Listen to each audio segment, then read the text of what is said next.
आज डिस्कस करेंगे रीमर के नोमेनक्लेचर के बारे में। रीमर क्या होता है? रीमर हमारा रीमिंग प्रोसेस में काम आता है। रीमिंग प्रोसेस क्या होती है? अगर हमारे पास मान लीजिए कोई वर्क पीस है, उसके अंदर कोई ड्रिल्ड होल है, अगर उसके अंदर कोई होल है, हम क्या करते हैं रीमर के थ्रू उसकी फिनिशिंग का काम करते हैं और उसको डिजायर साइज के अंदर तैयार करते हैं। पहले हम ड्रिलिंग के थ्रू होल बनाएंगे जो रिक्वायर्ड साइज से थोड़ा सा कम होगा, फिर रीमर की हेल्प से हम उसके अंदर फिनिशिंग करते हैं और उसको रिक्वायर्ड साइज के अंदर इस होल को तैयार करते हैं। तो ये काम होता है रीमर का और उसको बोलते हैं रीमिंग प्रोसेस। तो रीमर हमारा जो टूल होता है वो किस तरह का होता है वो देखते हैं। जो हमारा रीमर है उसके बिल्कुल बैक साइड पे एक स्केयर टैंग लगी होती है। ये होती है स्केयर टैंग। इसका जो एरिया है स्केयर क्रॉस सेक्शन में होता है और आगे सिलेंड्रिकल हमारे पास शैंक होती है, इसको हम बोलते हैं शैंक। ये जो शैंक है और स्केयर टैंग है ये हमारे किस काम आती हैं?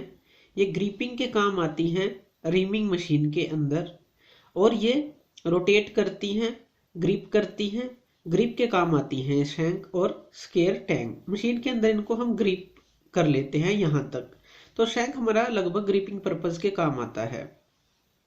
ये हमारा जुड़ा होता है फ्लूट्स के साथ। इसको हम रिसेस भी बोल सकते हैं या फिर नेक भी आप इसको बोल सकते हैं। यहाँ पे जो थोड़ा डाया रिड्यूस होगा इस शैंक से, इसको रिसेस और नेक कुछ भी आप बोल सकते हैं। उसके बाद हमारे होते हैं फ्लूट जो इस रीमर के ऊपर बने होते हैं। अब जो ये फ्लूट्स हैं वो स्ट्रेट फ्लूट भी हो सकते हैं और हेलिकल भी हो सकते हैं। तो हेलिकल फ्लूट हम बना लेते हैं। ये है फ्लूट। ये फ्लूट्स हैं जो हेलिकल इसके अंदर कटे हुए हैं और ये कटिंग का काम करते हैं। जो इसके जो फ्लूट्स हैं तो इसके साइड में ये कटिंग एज होता है। फ्लूट का काम क्या होता है? इस फ्लूट का काम क्या है कि जो चिप्स बनेंगे, मटेरियल रिमूव होगा रीमिंग के दौरान, इन फ्लूट से निकल के वो बाहर जाता है और इन फ्लूट के बिल्कुल साइड बाय साइड ये कटिंग एज होते हैं। ये होते हैं कटिंग एज। इसको हम कटिंग पार्ट बोल सकते हैं इसके बिल्कुल साथ। तो इन एजिस के कारण जो मटेरियल रिमूव होगा वो इसके अंदर से फ्लो करेगा। इसको हम बोलते हैं, जहां तक हमारे फ्लूट है उसको बोलते हैं फ्लूट लेंथ। इसको फ्लूट लेंथ हम बोलते हैं। और जो ये एंगल क्रिएट होता है, जो ये एंगल है, इसको हम बोलते हैं हेलिक्स एंगल, जिसपे ये फ्लूट्स हमारे कटे होते हैं। तो किस एंगल पे कटे हैं उसको हम बोलते हैं हेलिक्स एंगल। और जो फ्लूट्स के बाहर वाली चीज होती है, जैसे इन दो फ्लूट्स के बीच में ये जो चीज है, ये इसको हम बोलते हैं लैंड। ये लैंड क्या काम करती है? ये सारे जो कटिंग पार्ट है, जो कटिंग एजेस है, उनको सपोर्ट करती है और इसके बीच में ही फ्लूट काटे जाते हैं, तो इसको हम लैंड बोलते हैं। तो ये सारी चीजें इसके अंदर होती हैं और इसकी टोटल लेंथ को हम बोलते हैं ओवरऑल लेंथ। कि जो इसकी टोटल लेंथ है रिमर की, तो इसको हम overall length of the reamer बोलते हैं।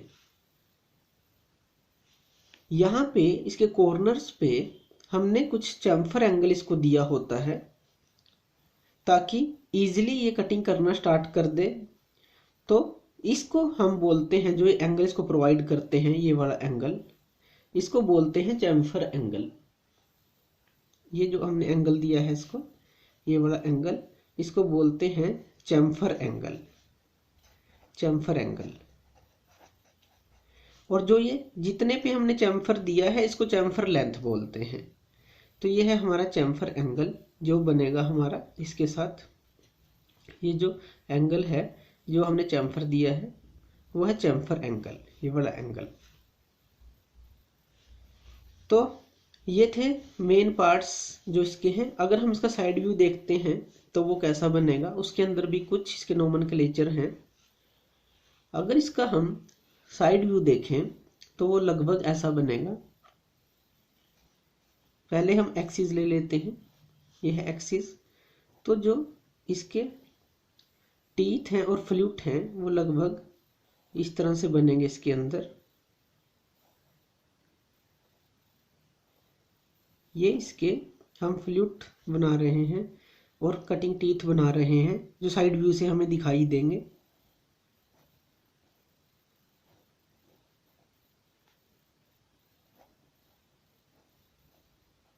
तो इस तरह से इसका ये साइड व्यू हमें दिखाई देगा। इसके अंदर देखिए क्या क्या है। जो ये है लैंड साइड व्यू में, और जो ये है फ्लूट, जहाँ से चिप फ्लो करेंगे, मटेरियल रिमूव होके इन फ्लूट के थ्रू जाएगा।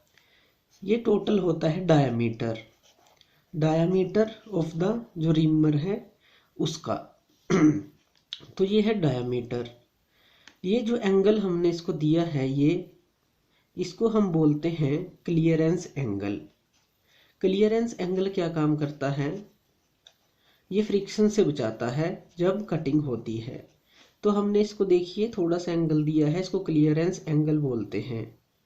रिलीफ एंगल भी आप इसको बोल सकते हैं, क्योंकि ये फ्रिक्शन होने से बचाता है। रबिंग पार्ट को हमने थोड़ा सा एंगल दे रखा है, तो पॉइंट ही हमारा लगभग पहले कॉन्टैक्ट में आता है। उसके बाद इसको हम बोलते हैं फेस। जो कटिंग एज से नीचे वाला सारा पोर्शन है पॉइंट से, इसको हम फेस बोलते हैं। उसके बाद जो कटिंग पॉइंट से कटिंग पॉइंट के बीच का डिस्टेंस है, एक कटिंग पॉइंट से दूसरे कटिंग पॉइंट का जो डिस्टेंस है उसको हम पिच बोलते हैं कि इनका पिच कितना है, एक कटिंग एज से दूसरे कटिंग एज तक का, उसको हम पिच बोलते हैं। तो ये सारे इसके कुछ एंगल्स हैं। और एक एंगल और होता है जिसको हम रैक एंगल बोलते हैं, जो हम यहाँ पे प्रोवाइड करते हैं। ये वाला एंगल जहाँ से चिप फ्लो होके बाहर जाएगा। तो ये जो एंगल हमने दिया है, तो ये कौन सा एंगल होता है, ये कहीं भी आप ले सकते हैं। ये वाला एंगल, ये जो हमने दिया है इसको, ये है रैक एंगल। रैक एंगल का काम क्या होता है? रैक एंगल का काम होता है कि जो चिप इसके ऊपर से फ्लो करके बाहर जाएंगे, तो ये है रैक एंगल। तो इस तरह से हम इसके दोनों व्यू के अंदर इसके मेन जो नोमेनक्लेचर हैं उनके बारे में पता कर सकते हैं। तो ये थे रिमर के नोमेनक्लेचर। थैंक यू ये वीडियो देखने के लिए। और ज़्यादा अपडेटेड वीडियोस के लिए आप मेरे चैनल लर्न एंड ग्रो पे मुझे सब्सक्राइब कर सकते हैं। Thank you.